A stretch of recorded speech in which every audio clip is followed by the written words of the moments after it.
بسم الله الرحمن الرحيم، والصلاة والسلام على رسول الله. تفسير سورة النازعات. أعوذ بالله من الشيطان الرجيم. بسم الله الرحمن الرحيم. والنازعات غرقا. قسم من الله عز وجل بالملائكة حال انتزاعها أرواح الكفار، حيث تغرق من شدة النزع، من شدة وقوع الموت، لأن الكافر يبشر بغضب الله عز وجل. عندئذ تتفرق روحه في جسمه وتنتزعها الملائكة بشدة وقوة. والناشطات نشطا، هذا قسم أيضا بالملائكة حين تستل برفق أرواح المؤمنين شيء لا يؤلم هذا الميت المؤمن. والناشطات نشطا، الناشطات الملائكة أيضا تأخذ أرواح المؤمنين بتؤدة، حتى وإن أحس المؤمن بسكرات الموت، لكن روحه في النهاية تخرج منه بسهولة ويسر. وقوله عز وجل والسابحات سبحا أيضا قسم بالملائكة، وقت كونها تسبح بين السماء والأرض وهي تحمل أوامر الله عز وجل وأحكامه. ثم قال تعالى فالسابقات سبقا، قسم أيضا بالملائكة، وهي تسبق غيرها إلى أمر الله عز وجل، ولا سيما الشياطين الذين يسترقون السمع، فالملائكة توصل الوحي الذي وكل إليها، ولا تدع للشياطين مجالا أن يأخذوا من ذلك الوحي. فالمدبرات أمرا، أيضا الملائكة تدبر ما أمرها الله عز وجل به وما جعلها الله عليه من أحوال الخلق، مثل نزول الوحي، مثل نزول المطر، مثل النبات، ومثل النفخ في أرواح الأجنة، ومثل حفظ الله لبني آدم إلى غير ذلك. قال تعالى يوم ترجف الراجفة تتبعها الرادفة. الراجفة النفخة الأولى، والرادفة النفخة الثانية. قال تعالى قلوب يومئذ واجفة، أي خائفة فزعة، وهي قلوب الكفار والمشركين.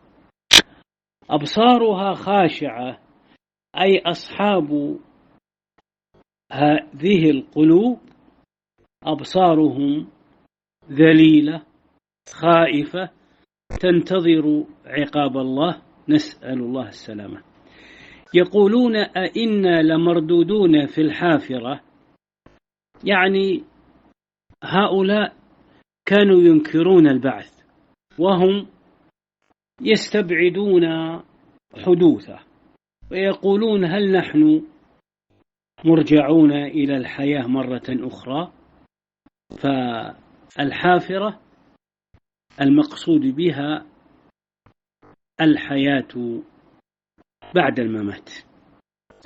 أئذا كنا عظاما نخرة، يستبعدون البعث، يقولون كيف نبعث وقد صرنا عظاما متفتتة.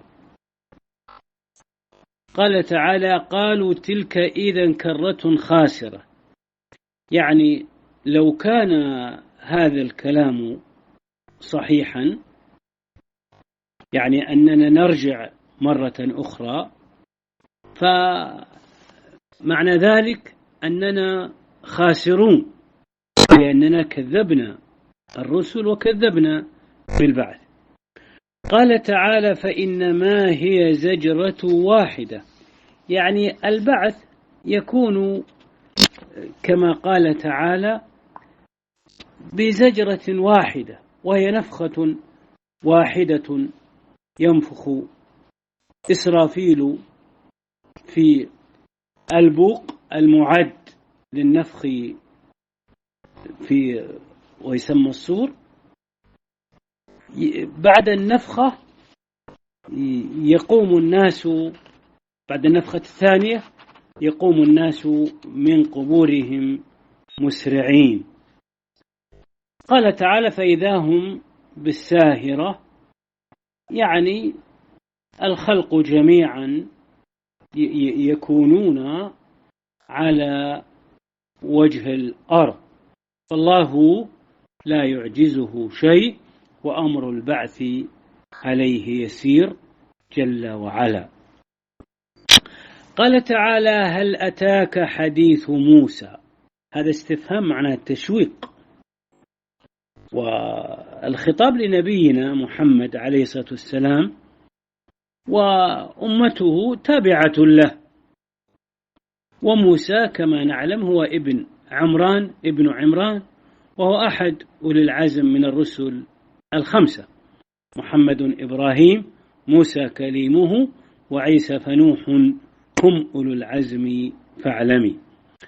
قال تعالى: إذ ناداه ربه بالوادي المقدس طوى.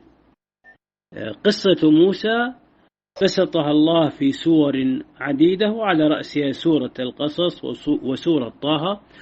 ونبي الله موسى هو أكثر ورودا اسمه في القرآن، حيث ورد 136 مرة، ولم يرد هذا العدد المتكرر لأي من الأنبياء، ومع ذلك فإنه لم تسمى أي سورة باسمه. قال تعالى: إذ ناداه ربه بالوادي المقدس طوى.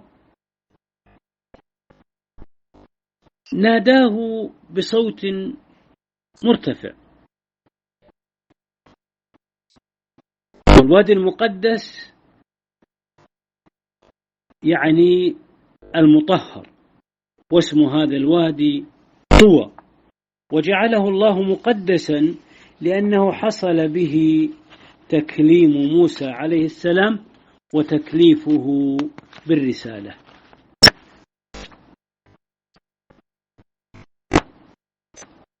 اذهب إلى فرعون إنه طغى، انطلق مرسلا إلى الطاغية فرعون الذي تجاوز حده، فقد ادعى الربوبية والألوهية. ما علمت لكم من إله غيري، هذا في الألوهية، وأنا ربكم الأعلى، هذا في الربوبية. فقل هل لك إلى أن تزكى، يعني ترغيب أن تتطهر من الشرك وتوحد الله وتدعو قومك للتوحيد. وأهديك إلى ربك فتخشى، يعني أدلك على الطريق الذي يحبه الله عز وجل، وحينئذ يحصل لذلك الخوف عن علم وبصيرة منك. فأراه الآية الكبرى، يعني أن موسى أطلع فرعون وجعله يشاهد وينظر، والآية العلامة، والمقصود هنا العصا حيث انقلبت إلى حية. وكذلك يعني الآية الأخرى اليد عندما تكون بيضاء من غير يد موسى تكون بيضاء من غير يعني مرض، وهذه أيضا آية أخرى تابعة لآية العصا، والله أعلم.